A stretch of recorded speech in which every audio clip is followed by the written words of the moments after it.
Right now, as you're taking in these words, how truly certain are you that the thoughts shaping themselves in your mind are genuinely your own? In 1945, a discovery by Egyptian farmers, 13 leather-bound codices unearthed from clay jars near Nag Hammadi, unveiled suppressed Gnostic texts. These writings didn't just hint at an unsettling truth, they laid bare a profound manipulation of human consciousness. According to these ancient texts, entities known as Archons don't rule through brute force or overt fear. Their control is far more refined, more insidious. They infiltrate and subtly twist the very source of our thoughts. Consider those sudden nagging cravings for something you don't truly need, the persistent self-doubt that paralyzes your ambition, or even that dismissive inner voice that whispers, "This is utterly insane." What if these aren't merely random firings within your brain's complex circuitry? What if they are in fact meticulously orchestrated mental implants designed to steer your life in directions you'd never consciously choose? The Gnostics understood a fundamental truth. Our innate creative power, our profound ability to sculpt reality through focused intention, has been hijacked and redirected. We have become unwitting participants in constructing our own invisible prison, believing ourselves to be free, while our mental and emotional energy is siphoned off, harvested for purposes we never agreed to, purposes that serve an agenda entirely alien to our true well-being. If you're prepared to confront the depth of this unseen manipulation, stay with me. The unearthing of forbidden knowledge. Imagine this scene where in December 1945, near the town of Nag Hammadi in Upper Egypt, a farmer named Mohammed al-Saman is digging for soil to fertilize his crops when his shovel strikes something solid. What he unearths is a large, sealed earthenware jar, buried deep beneath centuries of desert sand. Inside, carefully wrapped in leather bindings, are 13 papyrus codices containing 52 separate texts. These were writings that had been hidden from the world for over 1,600 years. This was far more than an archaeological find. It was the resurrection of knowledge so profound, so challenging, that powerful institutions had sought to erase it from history entirely. These texts, now known as the Nag Hammadi Library, revealed an extraordinary, entirely different version of reality than what humanity had been taught for millennia. While mainstream religious doctrines spoke of salvation through faith and obedience to external authority, these Gnostic writings described something far more radical, a cosmic deception so vast, so pervasive, that most of humanity remains utterly unaware they are living within it. The timing of this discovery feels almost prophetic. Just as humanity was stepping into the atomic age, gaining unprecedented power to reshape physical reality, these ancient texts emerged to warn us about forces that had been subtly reshaping our inner reality all along. These forces operate not through physical control, but through something far more subtle and effective, the manipulation of perception itself. What these texts describe isn't a war fought with armies and weapons. It is a profound battle for human consciousness, a silent struggle designed to sever us from our true divine nature and trap us in endless cycles of confusion, fear, and spiritual amnesia. The Demiurge, a blind creator. At the very center of this cosmic drama stands a figure the Gnostics called the Demiurge, a Greek term literally meaning craftsman or artisan. But this isn't the benevolent, all-loving creator figure most faiths worship. According to these ancient texts, the Demiurge is a false god, a blind architect who genuinely believes himself to be the supreme deity, yet remains utterly ignorant of the true divine source that exists far beyond his limited realm. His ego is immense, his vision narrow, and his understanding of ultimate reality fundamentally flawed. The story of how this cosmic deception began reads like the ultimate tragedy, a profound misstep in the divine unfolding. Sophia, whose name embodies wisdom, was one of the highest divine emanations, a being of pure light and knowledge, existing in the pleroma, the realm of divine fullness. But Sophia made a fateful decision. In a moment of passionate desire, she attempted to create, without her divine consort, acting alone, to bring forth new life. What emerged from this solitary act of creation was something monstrous, a grotesque distortion. Yaldabaoth and the Archons' birth. This entity, born from divine essence but lacking divine wisdom, was named Yaldabaoth. He is vividly described in the texts as having the face of a lion and the body of a serpent, with eyes that flash with lightning, a terrifying primal image. This being, brimming with raw power but devoid of true insight, immediately declared himself the one true God. "I am God," he proclaimed, "and there is no other besides me." A statement that revealed both his immense power and his profound ignorance of the true divine realm, the pleroma, which lay beyond his perception. But Yaldabaoth didn't stop with self-deification. He immediately set about creating an entire hierarchy of subordinate entities to help him rule over the realm he was constructing, a realm he truly believed was the entirety of existence. These entities became known as the Archons, a word that comes from the Greek archai, meaning to rule or to command. But here's what makes this revelation so chilling. The Gnostics understood that these were not noble rulers or benevolent guardians. They were cosmic parasites, entities that sustained themselves by feeding on human confusion, fear, and spiritual ignorance. The structure Yaldabaoth created was breathtakingly systematic, a meticulously designed cosmic machine. There were 12 primary archons, each aligned with the signs of the zodiac, governing the broader patterns of human experience and destiny. Beneath them were 7 planetary archons, corresponding to the classical planets, controlling the more immediate influences on human consciousness and daily life. And further beneath, 365 lesser archons, one for every day of the year, ensuring that human beings would be subject to their influence every single moment of their existence.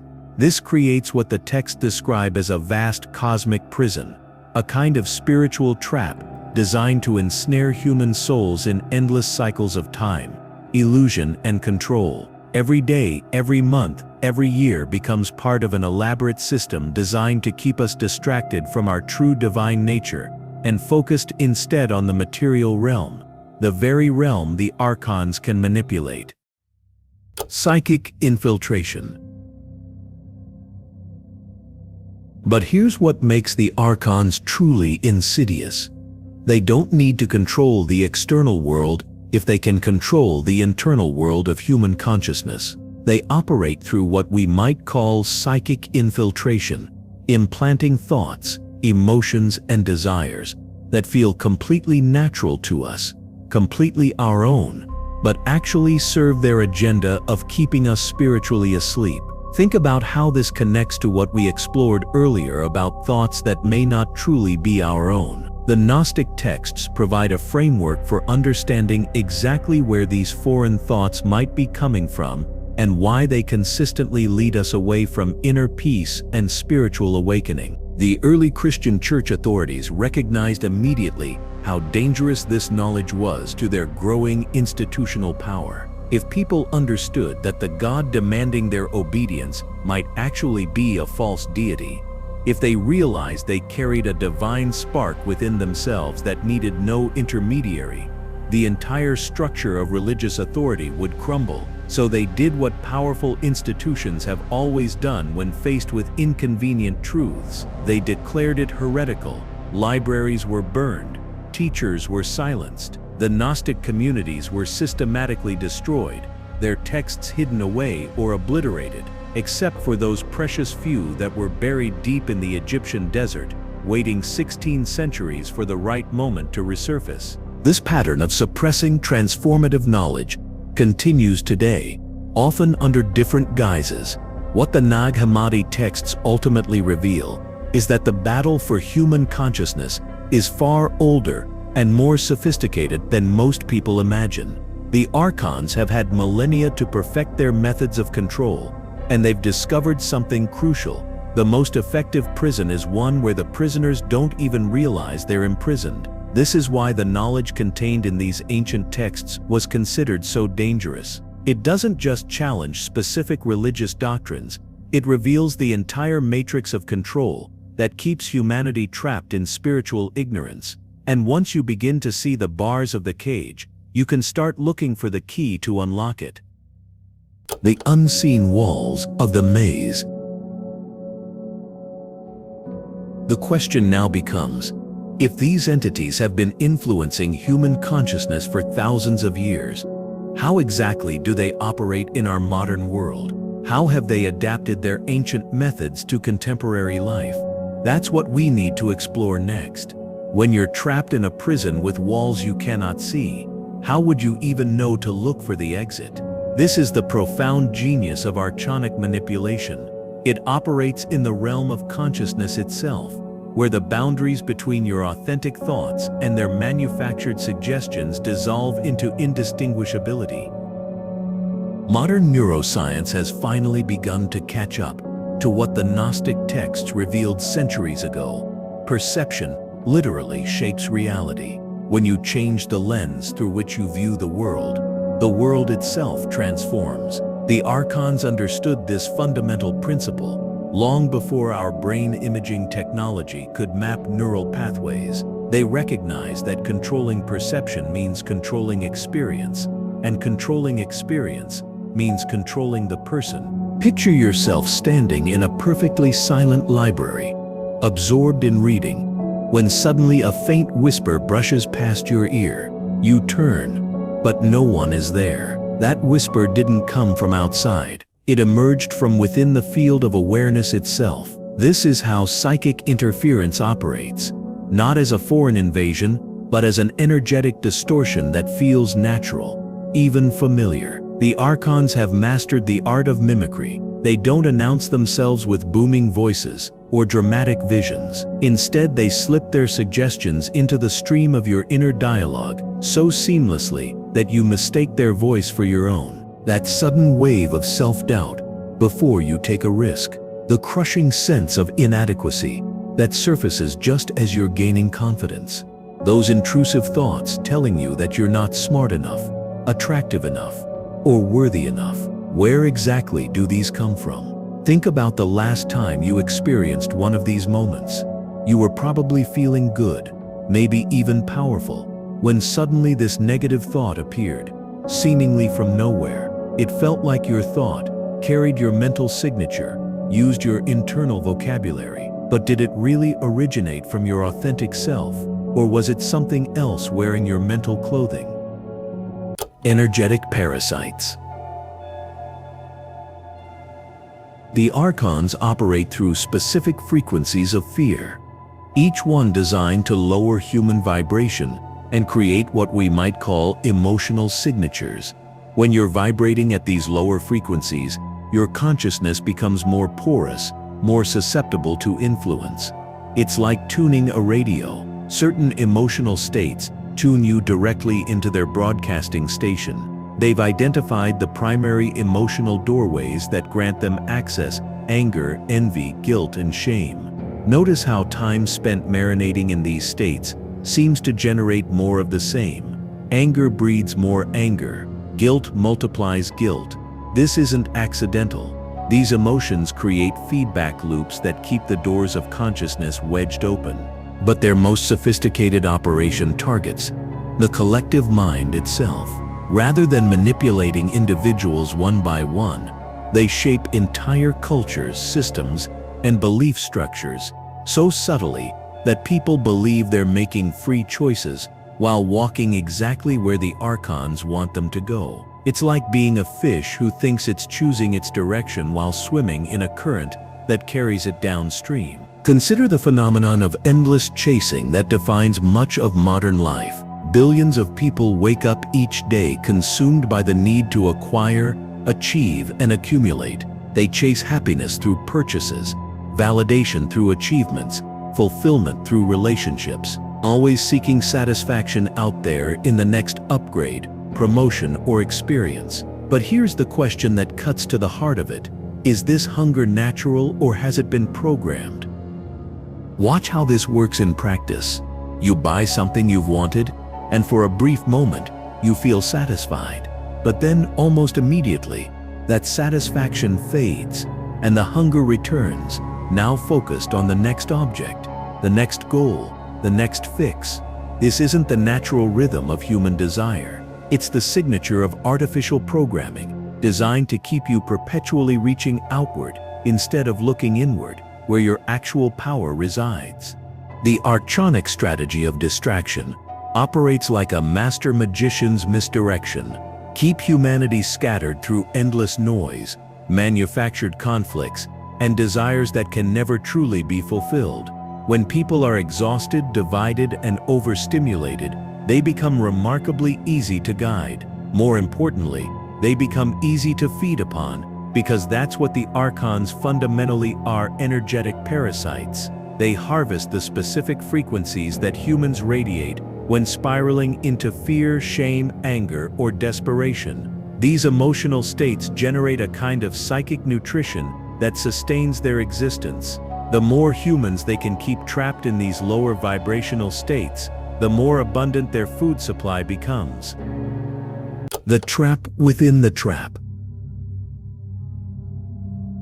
But here's the trap within the trap, the most insidious layer of their operation. They want us fighting shadows, while never questioning the prison itself. They keep us focused on politics, identities, possessions, and surface-level conflicts, anything that prevents us from turning our attention inward to discover our true nature. As long as we're arguing about which political party is right, which lifestyle is superior, or which belief system is correct, we're not examining the fundamental assumptions that create the entire game board. Their most devastating attack targets, not just our thoughts, but our very sense of self.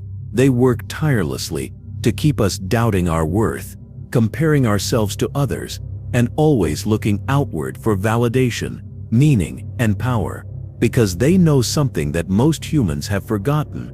Within each person lies a spark of genuine divinity, a connection to source consciousness that once awakened makes their manipulation impossible. This is why the Gnostic texts placed such emphasis on gnosis, direct experiential knowledge of your divine nature. When you truly know who you are, when you recognize the eternal consciousness that animates your temporary form, the Archons lose their grip.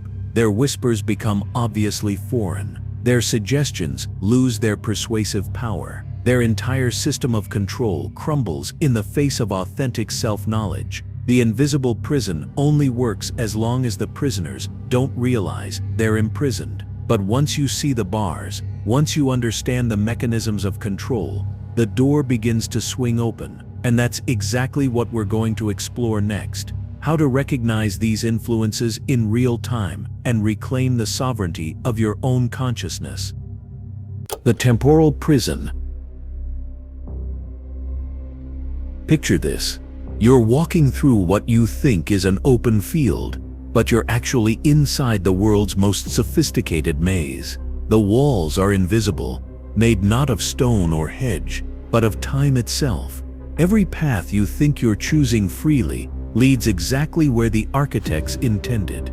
This is the temporal prison the Gnostics warned us about, where Archons don't just influence individual minds, but bend the very flow of history into repeating patterns that harvest human energy on a massive scale. Look at the cycles playing out around us. Civilizations rise with hope and innovation, then collapse under the weight of corruption and division. Wars erupt over the same fundamental conflicts: resources, ideology, territory, just with different flags and weapons. Economic bubbles inflate and burst with predictable regularity, each time catching millions off guard despite the obvious patterns.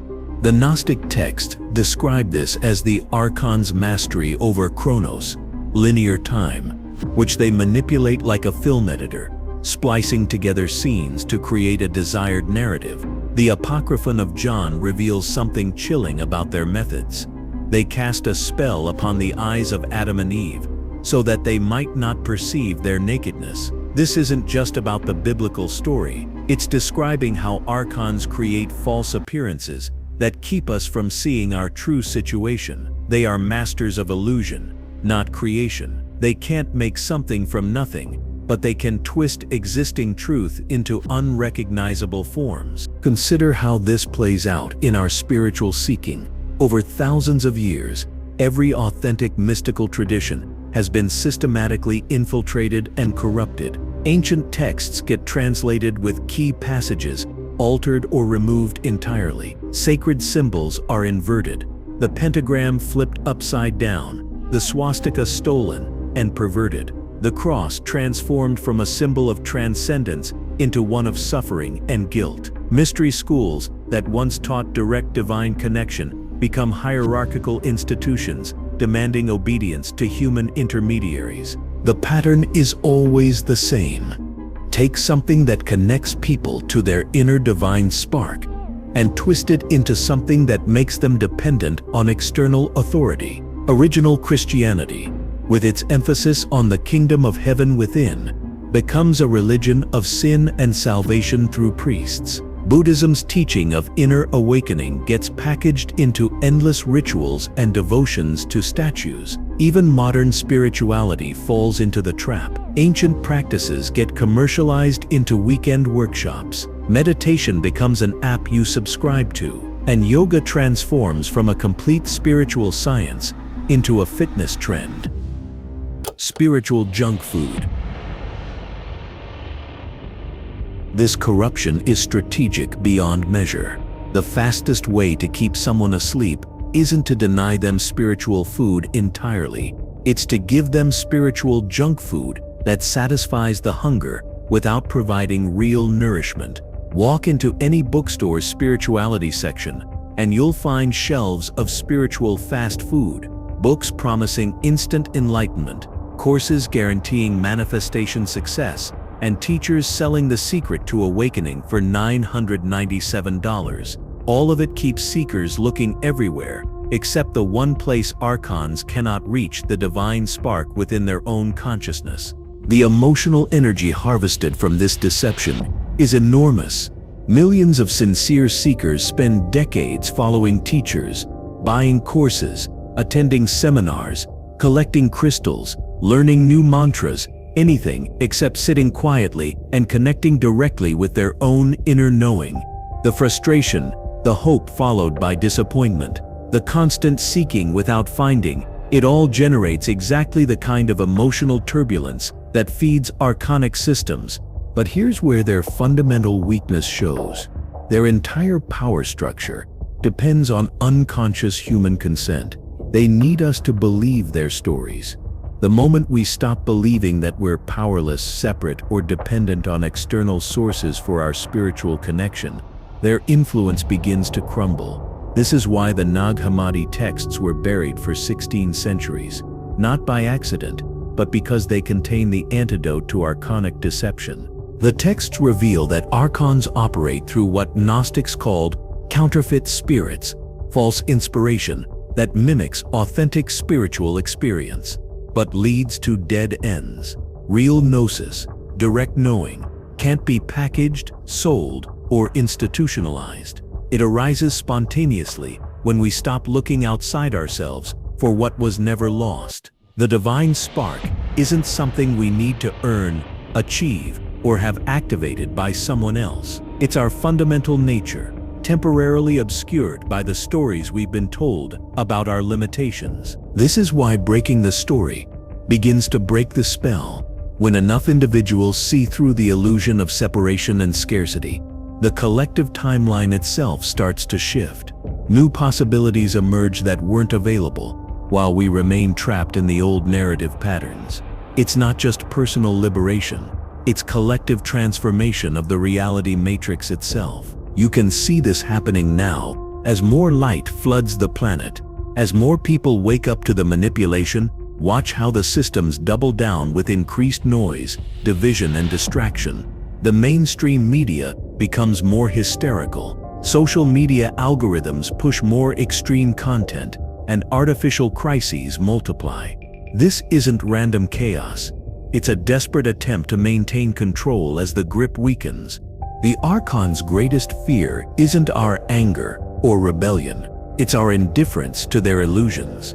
When we stop feeding the drama, stop believing the stories of powerlessness, and start recognizing our own divine nature, their entire system of energy harvest collapses.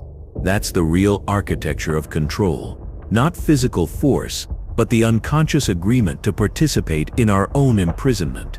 The question isn't whether you can break free from this invisible prison. It's whether you're ready to stop being its unconscious architect. The Indestructible Spark. Here's the thing the Archons desperately hope you never discover. Buried within your very being lies something they cannot touch, cannot corrupt, and cannot destroy. The Gnostics called it the divine spark, and understanding this changes everything about how we view human existence and our relationship to these forces of manipulation. This isn't some metaphorical concept or feel-good spiritual platitude. According to Gnostic cosmology, this spark represents a literal fragment of the original divine consciousness, the authentic source that existed before the Demiurge began its counterfeit creation. Think of it this way. When the true divine light first emanated into existence, particles of that original essence became embedded within human souls. The Archons arrived later. Their entire artificial matrix was constructed around us, but they could never penetrate to this deepest level of our being. Why can't they touch it? Because the divine spark operates on a frequency that transcends their realm entirely. The Archons exist within the lower dimensional layers of reality. They are masters of the mental, emotional, and physical planes where most human experience unfolds. But the spark connects us directly to the source dimension, the original creative force that birthed all existence. It's like trying to interfere with radio waves using a fishing net. The Archons simply lack the capacity to operate at that level of reality. But here's where their genius becomes apparent. While they cannot destroy or corrupt the spark itself, they've developed an incredibly sophisticated strategy: make us forget it exists entirely. This represents perhaps their most elegant deception. Instead of fighting our power directly, which they cannot do, they convince us we have no power at all. Consider how this plays out in practical terms.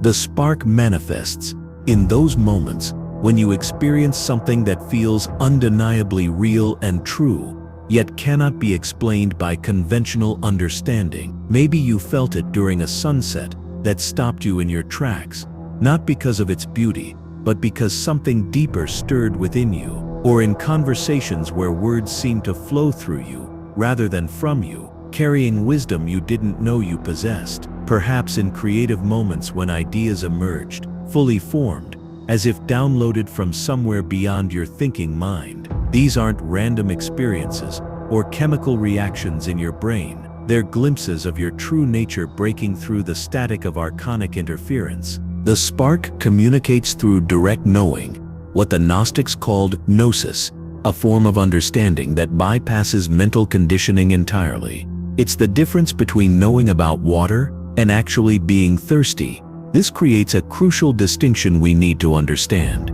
The spiritual marketplace today overflows with manufactured experiences designed to simulate authentic connection. Workshops promising instant enlightenment, techniques guaranteeing specific outcomes, systems claiming to unlock your potential through external methods. These represent corrupted teachings that keep us seeking outside ourselves, never recognizing that what we're looking for already exists within us. Remembering your true nature. The divine spark doesn't need to be awakened, activated, or earned. It needs to be remembered and accessed. It's been there since before you took your first breath, and it will remain after your last. Every moment of genuine presence, when you're fully here without trying to be somewhere else, creates space for the spark to express itself. Every act of authentic love, where you give without calculating return, allows its nature to flow through you. creativity offers another direct pathway. Not the forced creativity of trying to produce something impressive, but the kind that emerges when you become transparent to inspiration. Musicians describe it as the music playing itself. Writers talk about stories that write themselves. Artists speak of paintings that seem to paint themselves. In these moments, the individual personality steps aside, and something larger moves through us. This explains why archonic systems work so diligently to keep us identified with our thoughts, emotions, and external circumstances. When we believe we are our thoughts, we cannot access what lies beyond thought. When we're convinced our emotions define us, we miss the awareness that observes all emotions. When we think our circumstances determine our reality, we forget the consciousness that remains unchanged regardless of what's happening around us. The spark contains an interesting quality. It cannot be contaminated by our mistakes, failures, or poor choices. It remains pure, regardless of what we've done or what's been done to us. This isn't about moral judgment. It's about the nature of consciousness itself. Just as space cannot be damaged by the objects moving through it, the spark cannot be diminished by the experiences moving through our lives. Here's what makes this practically relevant. The spark already contains everything needed for complete liberation, not as potential that might someday be realized, but as present reality waiting to be recognized. The wisdom to navigate any situation, the love to heal any relationship, the creativity to solve any problem, the peace that surpasses understanding, the strength to face any challenge. This changes how we approach spiritual development entirely. Instead of seeking to acquire something we lack, we learn to remove the obstacles that obscure what we already are. Instead of trying to become enlightened, we discover the light that has never been dimmed. Instead of working to connect with the divine, we recognize the divine connection that has never been broken. The Archon's greatest fear is humans who remember their true nature, because such individuals become immune to manipulation. You cannot control someone who knows their essential self remains untouchable. You cannot deceive someone who has access to direct knowing. You cannot harvest energy from someone who draws from an infinite source. Every moment you spend in genuine stillness, authentic love, creative expression, or simple presence represents time beyond archonic reach. These aren't spiritual practices in the conventional sense. They're expressions of your natural state, temporary returns to what you've always been, beneath the layers of conditioning and distraction. The divine spark is your true inheritance, your actual birthright, and your permanent liberation from every form of external control. It's not something you need to develop, deserve, or discover. It's something you need to remember, access, and trust. And that remembering can begin right now, in this very moment, simply by recognizing the awareness that's reading these words. Now that we understand both the architecture of control and the indestructible divine spark within us, we arrive at perhaps the most crucial question: how do we actually begin to break free? The ancient Gnostics discovered something profound. The Archon's greatest weapon isn't their sophisticated control systems or their energy harvesting mechanisms. Their greatest weapon is invisibility. Think about it this way. A magician's trick only works as long as you don't see how it's performed. The moment you catch the sleight of hand, the illusion loses its power completely. The Archons operate on this exact principle. They've constructed an elaborate stage show, and most of humanity sits in the audience, completely mesmerized by the performance, never thinking to look behind the curtain. Conscious observation. But here's what changes everything. Seeing the trap is the beginning of dissolving it. The moment you start to recognize archonic patterns, their influence over you immediately begins to weaken. It's like suddenly realizing you've been watching a movie and mistaking it for reality. Once you see the screen, you can't unsee it. This brings us to the foundational practice that every Gnostic tradition has preserved in some form: conscious observation. This isn't meditation in the way most people think of it. sitting in lotus position trying to empty your mind. This is something far more practical and immediately applicable. It's the art of stepping back and watching what's actually happening in your own consciousness. Let me guide you through this right now. Pause for a moment, take a breath. Now, simply notice the next thought that enters your mind. Don't judge it. Don't follow it down its rabbit hole. Don't try to change it. Just observe it like you're watching a cloud pass across the sky. Here's the crucial question that changes everything. Where did that thought come from? Did you consciously create it? Did you sit down and decide, now I'm going to think about my grocery list? Or, I choose to worry about that conversation from yesterday? Or did it simply arrive, uninvited, from somewhere else entirely? Most people never ask this question. They assume every thought in their head belongs to them, that they're the author of their own mental experience. But when you start paying attention, really paying attention, you discover something startling. The vast majority of our thoughts arise spontaneously, without our conscious input.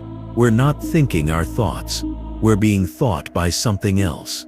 This is gnosis in its purest form, direct knowing through experience rather than belief. You don't need to take anyone's word for it. You can verify this yourself in the next 30 seconds. Just watch, just observe. The evidence is right there in your own consciousness. Every moment of conscious observation does something remarkable. It reclaims energy that would otherwise be harvested by archonic forces. Remember, these entities feed on unconscious emotional reactions. When you're lost in worry, anger, fear, or compulsive desire, you're generating exactly the kind of energy they need. But the moment you step back and simply observe these states without getting caught in them, you stop feeding the system. It's like unplugging from the matrix, but instead of a dramatic scene with cables and pods, it's as simple as noticing what's actually happening in your own mind. The effect is immediate and tangible. Simply witnessing your thoughts, without identifying with them, begins to reveal which ones are authentically yours and which ones feel foreign, imposed, or artificial. You'll start to notice distinct qualities in different types of thoughts. Thoughts that arise from your true nature tend to feel spacious, creative, loving, or genuinely curious. They don't carry emotional hooks or urgent demands for attention. They simply arise, and if not engaged, naturally dissolve. But then there are other thoughts, the ones that carry the archonic signature. These thoughts are often accompanied by fear, limitation, comparison, or a sense of urgency that doesn't serve your highest good. They might sound like, you're not good enough. Everyone else has it figured out. You need to buy this to be happy. You're running out of time. You should be afraid of what might happen. These thoughts don't just present information. They come with emotional charge designed to capture your attention and generate a reaction. They're like psychological fishhooks, baited with just enough truth or concern to make you bite, then pulling you into elaborate mental dramas that drain your energy and keep you distracted from your real purpose. Developing discernment. Developing this discernment takes practice, but it's simpler than most spiritual teachings make it seem. Start by setting aside just 10 minutes a day for pure observation, not trying to achieve any particular state, not attempting to stop thoughts or reach enlightenment. Simply watching the show that's constantly playing in your consciousness. Learn to recognize the quality and tone of different types of thoughts. Notice which ones make you feel expanded and which ones make you contract. Pay attention to thoughts that seem to come from outside your natural awareness versus those that arise from your deeper knowing. The practice reveals something most people never realize. There's a constant stream of mental chatter that we've been unconsciously accepting as our own thinking. It's like having a radio playing in the background that you've gotten so used to you don't consciously hear it anymore. But it's still influencing your mood, your decisions, your entire experience of reality. As you develop this skill, something beautiful begins to happen. you start to reclaim sovereignty over your own consciousness. Instead of being a passive recipient of whatever thoughts happen to arise, you become the director of your own mental theater. You can choose which thoughts to engage with and which to simply let pass by like clouds in the sky. This isn't about controlling your thoughts. That's actually another trap that leads to internal struggle. It's about recognizing that you are not your thoughts. You are the awareness that observes them. This awareness, this capacity for conscious observation, is connected to that indestructible divine spark we discussed earlier. It's the part of you that the Archons cannot touch, cannot program, cannot control. I want to warn you about something you might experience. As you begin this practice, initially, it may feel uncomfortable to become aware of how much mental noise you've been unconsciously accepting. You might be shocked by the volume of thoughts that aren't serving you, or disturbed by patterns you hadn't noticed before. This discomfort is temporary, and it marks the beginning of genuine freedom. It's like cleaning out a house that's been accumulating clutter for years. At first, the mess seems overwhelming, but each item you consciously choose to keep or discard makes the space more livable, more truly yours. Regular practice of conscious observation becomes the foundation for all other spiritual development. It's not something you do for 20 minutes in the morning and then forget about. It becomes a natural part of how you move through your day, pausing occasionally to notice what's actually happening in your awareness, checking in with the quality of your thoughts, maintaining that connection to your deeper knowing. The beautiful thing about this practice is its immediacy. You don't need years of training or special techniques. You can begin right now, in this moment, simply by noticing what's happening in your own consciousness. This is how the spell begins to break, not through complex rituals or esoteric knowledge, but through the simple revolutionary act of paying attention to your own mind. Interrupting the feeding cycle.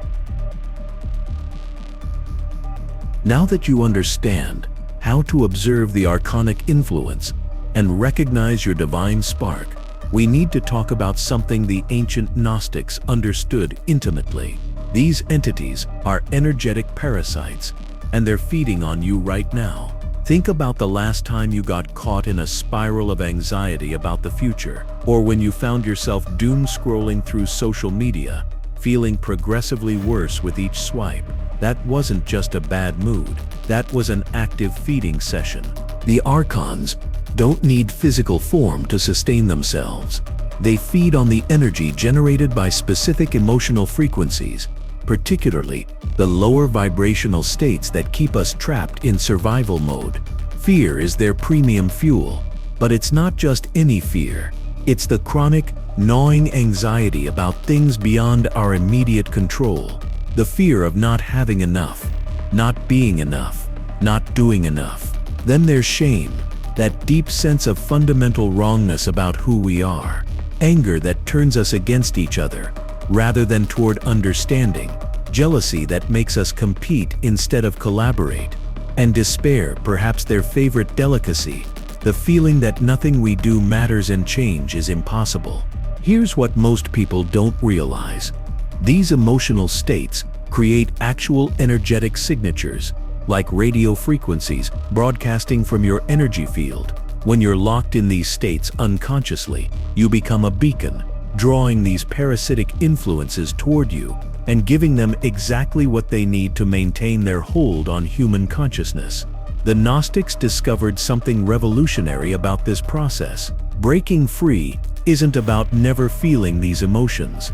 That's impossible and would make us less human. It's about refusing to remain unconsciously trapped in these states, learning to recognize when we're being energetically harvested, and taking immediate action to reclaim our power. Let me share a technique that can literally interrupt the feeding cycle in real time.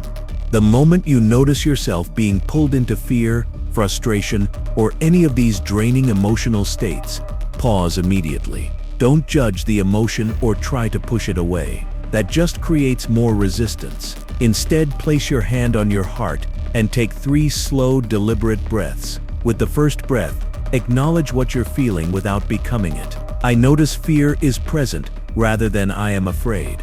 With the second breath, consciously draw your energy back to yourself, imagining any scattered pieces of your attention and life force returning to your center. With the third breath, visualize cutting any energetic cords that were draining your vital force. See yourself surrounded by a protective field of your own reclaimed energy. This isn't just a feel-good exercise. Every time you do this, you're literally starving the parasitic system that depends on your unconscious participation. Your energy is sacred, and the moment you begin consciously managing it, you shift from being food for Archons to becoming energetically untouchable. But here's the deeper understanding that changes everything. Archons don't actually control reality directly. They can't force you to do anything. What they control is attention, and where your attention goes, your energy flows. This is why conscious attention management becomes a form of spiritual warfare. You're literally choosing which timeline, which version of reality you're feeding with your precious life force. Energetic discernment. Start paying attention to what consistently drains your energy in daily life. Certain people who always leave you feeling depleted after interactions. Specific places that make you feel anxious or disconnected from yourself. Activities that promise fulfillment but leave you empty. Media that agitates rather than informs. These aren't coincidences. They're energy harvesting systems, and recognizing them is the first step toward freedom. Developing energetic discernment becomes crucial here. Your body is an incredibly sophisticated sensing instrument. After spending time with someone, does your energy feel expanded or contracted? After consuming certain content, do you feel inspired to create and connect, or do you feel angry and separated? After visiting certain places, are you more in touch with your center or more scattered and reactive? The practices that reclaim your energy aren't just self-care. They're acts of rebellion against systems designed to keep you depleted. Time in nature reconnects you to frequencies that nourish rather than drain. Creative activities generate energy instead of consuming it.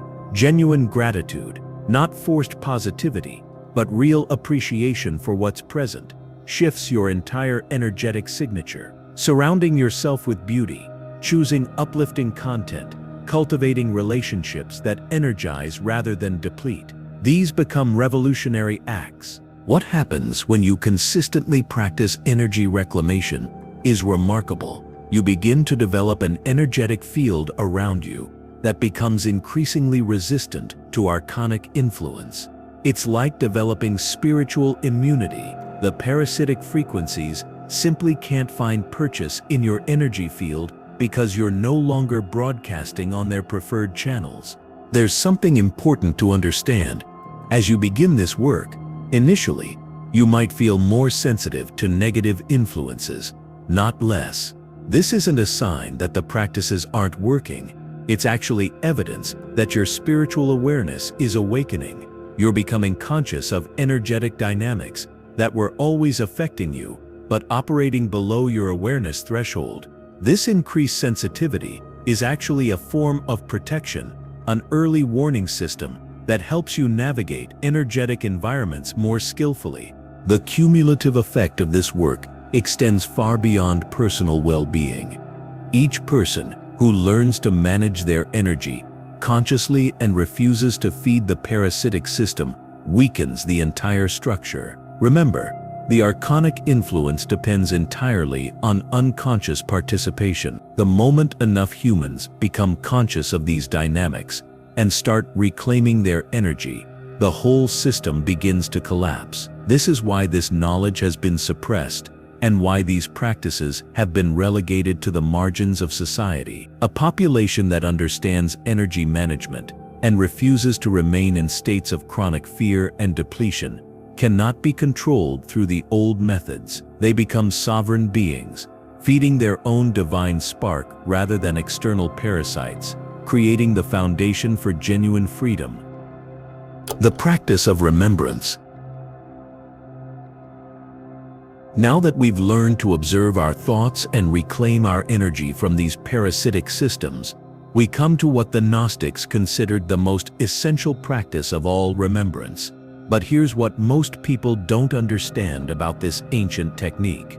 It has nothing to do with remembering events from your past or trying to recall forgotten information.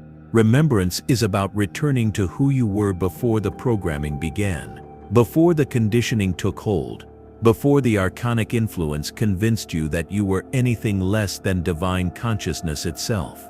Think about this for a moment. When you were born, before language shaped your thoughts, before society told you what to believe about yourself, there was a pure awareness present.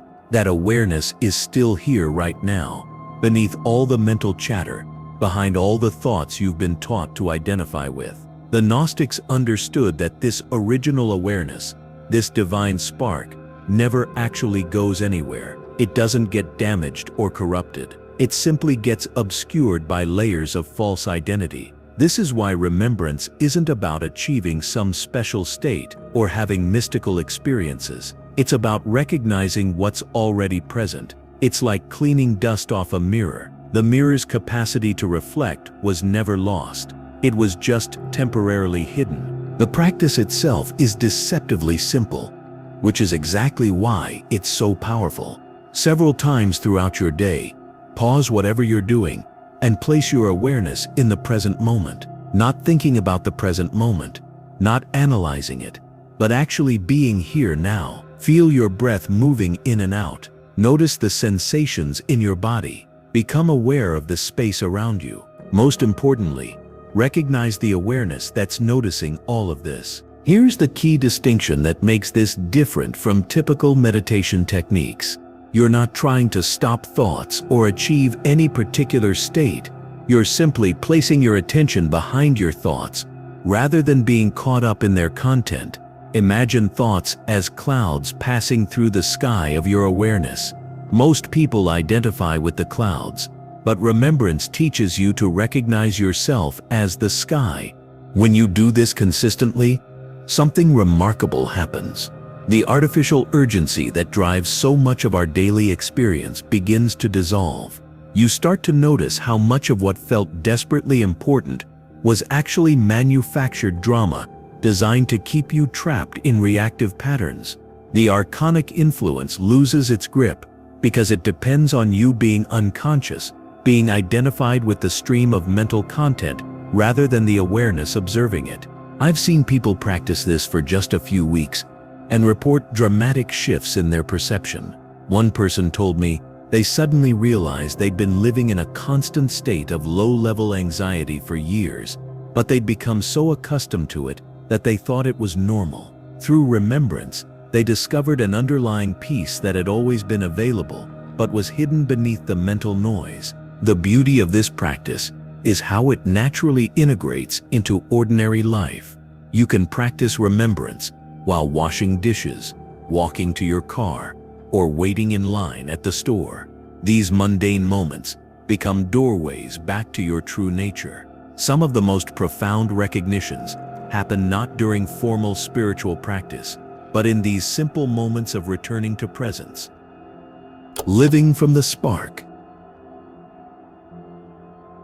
As you develop this capacity, you'll notice your decision-making process changing. Instead of reacting from programmed responses, the automatic patterns we discussed earlier, you begin responding from a deeper knowing. The Gnostics called this living from the spark. It means your choices arise from divine wisdom rather than conditioned reflexes. This is where remembrance becomes more than just a technique. It evolves into a way of being. Initially, you have to remember, consciously choosing to return to presence throughout the day. But gradually, this awareness becomes more continuous. You find yourself naturally operating from this deeper place of knowing, even in challenging situations. Pay attention to the signs that this practice is working. You'll develop what feels like an internal compass that helps you navigate situations with greater clarity. People and circumstances that once triggered strong emotional reactions may still be challenging, but you won't lose yourself in the drama the same way. There's a part of you that remains stable and aware even when external circumstances are chaotic. You might notice that certain activities or environments that used to feel compelling start losing their appeal. This isn't about becoming withdrawn from life, but rather becoming more discerning about where you invest your energy. The artificial stimulation that feeds archonic systems begins to feel hollow compared to the genuine aliveness you discover in presence. One of the most significant shifts happens in your relationship to time. The constant sense of rushing, of never having enough time, starts to ease. This isn't because your schedule becomes less demanding, but because you're no longer living primarily in mental projections about the future or replaying the past. The present moment contains its own spaciousness that can't be measured by clocks. Remembrance also becomes a form of continuous prayer or communion with source consciousness. You're not asking for anything or trying to communicate with an external deity. You're recognizing your fundamental unity with the creative intelligence that underlies all existence. This recognition naturally dissolves the sense of separation that makes us vulnerable to manipulative influences. As this practice deepens, you begin seeing through illusions that once seemed completely real and compelling. The social dramas that consume so much collective attention start appearing like elaborate theater productions. You can still engage when appropriate, but you're no longer unconsciously absorbed in the performance. The most profound aspect of remembrance is how it reveals that freedom was never actually lost. The prison we've been exploring throughout this series exists only as long as we remain unconscious of our true nature. The moment you recognize yourself as the awareness in which all experience arises, the walls of that prison become transparent. This isn't about escaping the world, but about engaging with it from a place of authentic power rather than unconscious reactivity. Remembrance isn't just an individual practice. It's how we collectively awaken from the dream of separation that keeps these parasitic systems functioning. Each person who remembers their true nature weakens the entire matrix of control, because that matrix depends on our unconsciousness to maintain its power. The Morphic field effect. When you begin to awaken from the archonic spell, something remarkable happens that goes far beyond your personal liberation. You become part of a phenomenon that the ancient Gnostics understood, but that modern science is only beginning to recognize: the morphic field effect of consciousness itself. Think about what happens when you drop a stone into still water. The ripples spread outward in perfect concentric circles, each wave making the next one possible. Your awakening works exactly the same way. Every moment you choose presence over distraction, every time you question a narrative instead of accepting it blindly, every instance where you generate your own energy rather than feeding off drama. These aren't just personal victories, they're contributions to a collective field of awareness that makes awakening easier for everyone else. The Gnostics called this the restoration of the pleroma, the fullness of divine consciousness returning to itself. But we can understand it through contemporary frameworks too. Rupert Sheldrake's research into morphic resonance shows us how behaviors and knowledge patterns, once established by enough individuals, become accessible to entire populations without direct transmission. The famous 100th Monkey studies demonstrated this principle in action. When a critical number of Japanese macaques learned to wash sweet potatoes, monkeys on completely separate islands suddenly began exhibiting the same behavior despite having no contact with the original group. Human consciousness operates under the same principles, but with far more profound implications.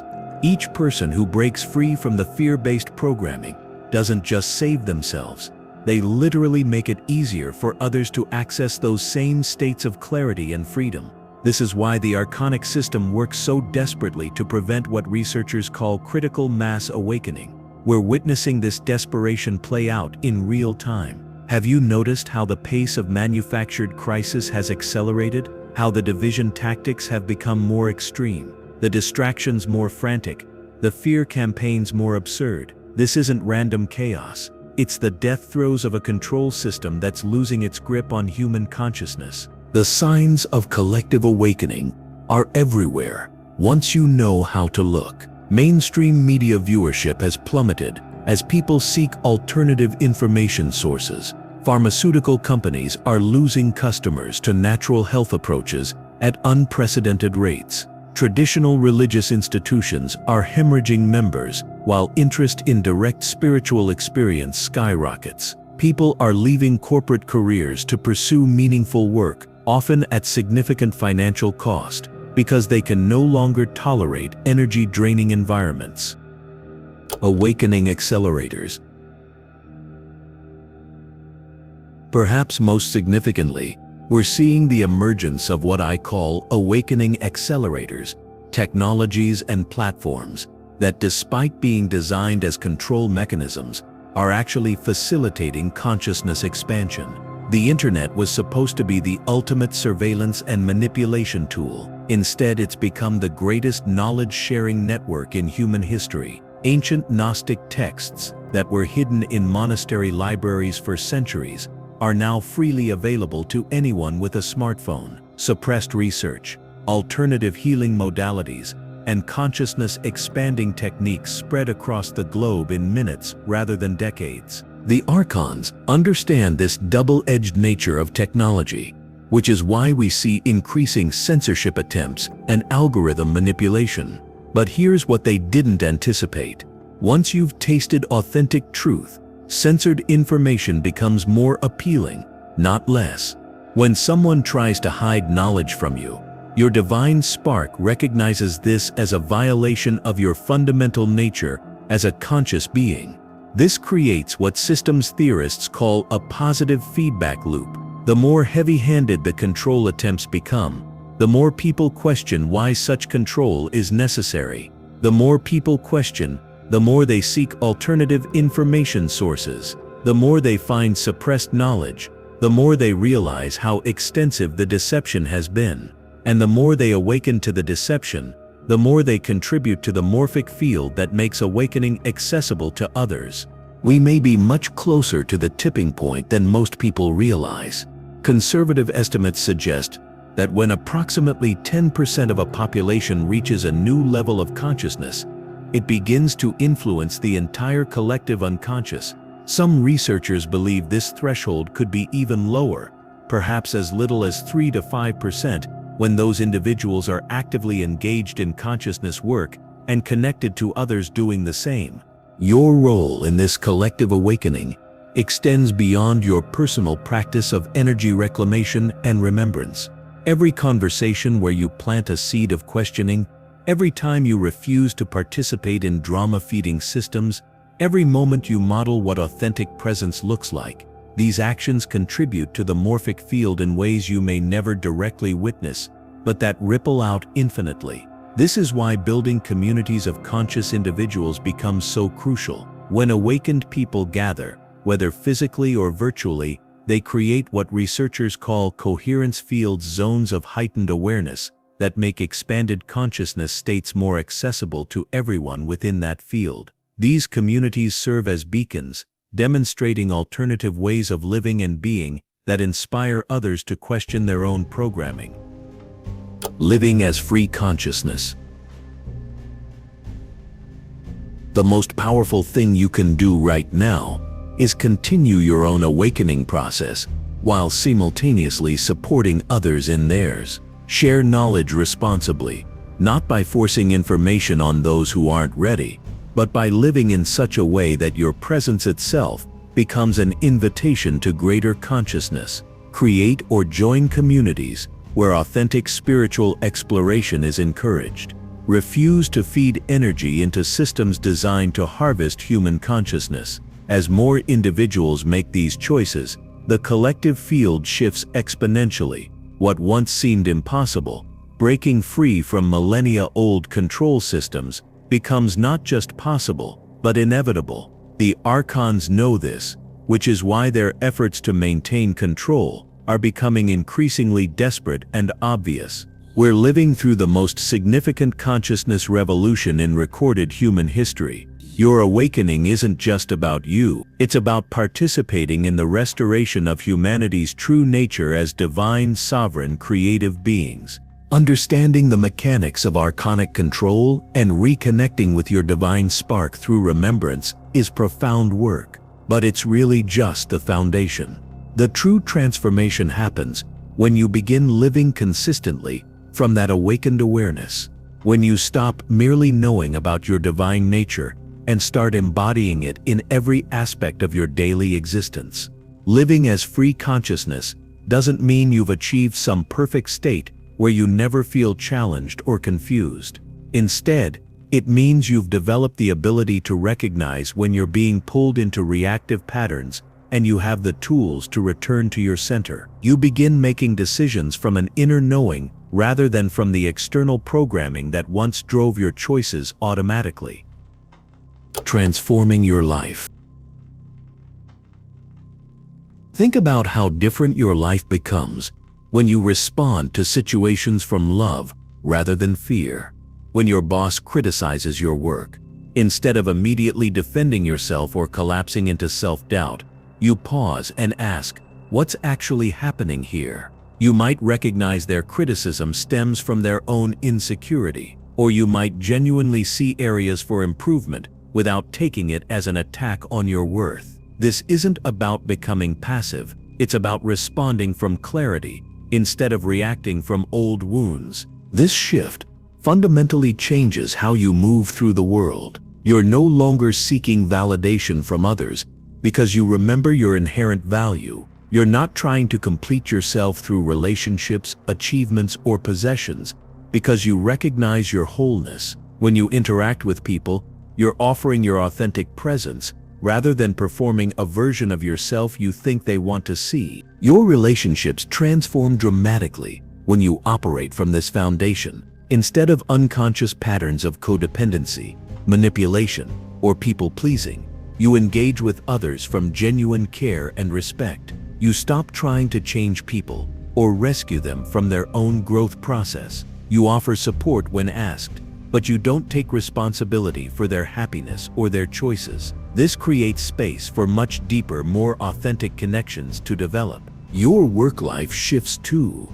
Rather than choosing careers based solely on external expectations or financial security, you begin listening for what genuinely calls to you. This doesn't mean you irresponsibly quit your job tomorrow, but you start making choices that align with your authentic purpose.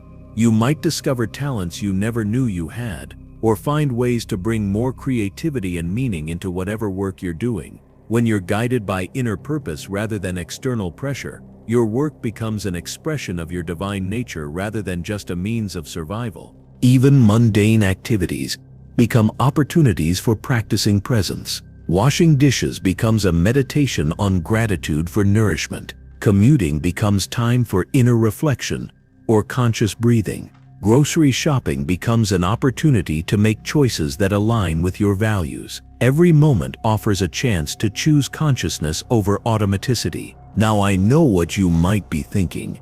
This sounds beautiful, but how do you maintain this awareness in a world that seems designed to pull you back into unconsciousness? It's a valid concern, and honestly, it requires ongoing commitment. You'll have days where you forget everything you know and get caught up in drama or fear. The difference is that now you have the tools to recognize what's happening and course correct. The power of consistent choice. Living consciously in an unconscious world actually makes you more effective, not less. When you're not wasting energy on unnecessary drama, defensive reactions, or seeking approval, you have much more capacity for what actually matters to you. Your decisions become clearer because they're not clouded by fear or conditioning. Your relationships improve because you're not projecting your unhealed wounds onto others. Your work becomes more fulfilling because you're bringing your authentic gifts to whatever you do. One of the most beautiful aspects of living from your divine spark is how it naturally attracts others who are ready for their own awakening. You don't need to preach or convince anyone. your way of being becomes its own teaching. People notice there's something different about how you handle stress, how you treat others, how you make decisions. Some will be curious and ask questions. Others might initially resist because your freedom mirrors their own imprisonment. But even that serves as a catalyst for their eventual awakening.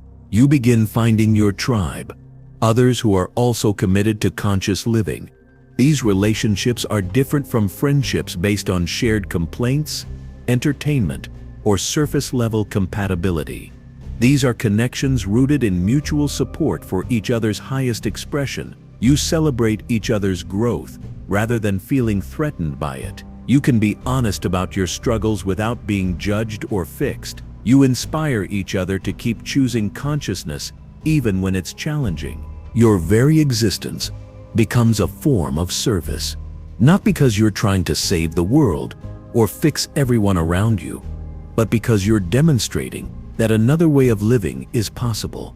You're proof that humans can break free from the programming, can remember their divine nature, can live from love rather than fear. This is incredibly powerful in a world where most people have forgotten such freedom is even possible. The ripple effects extend far beyond what you can see. The person who witnesses your calm response to a crisis might remember that moment years later, when they're facing their own challenge. The child who sees you treating a difficult person with compassion learns that there are alternatives to reactive anger. The colleague who notices you making decisions based on integrity rather than politics begins questioning their own automatic choices. This isn't about perfection, it's about consistent choice. Every moment offers the opportunity to remember who you really are and choose from that truth rather than from old patterns. Some days you'll nail it, feeling deeply connected to your divine nature and responding to everything from that centered place. Other days you'll get triggered, react from old wounds, and forget everything you know about consciousness. Both are part of the journey. The key is developing the practice of returning to yourself. When you notice you've been pulled into unconscious patterns, you don't waste energy judging yourself or feeling guilty.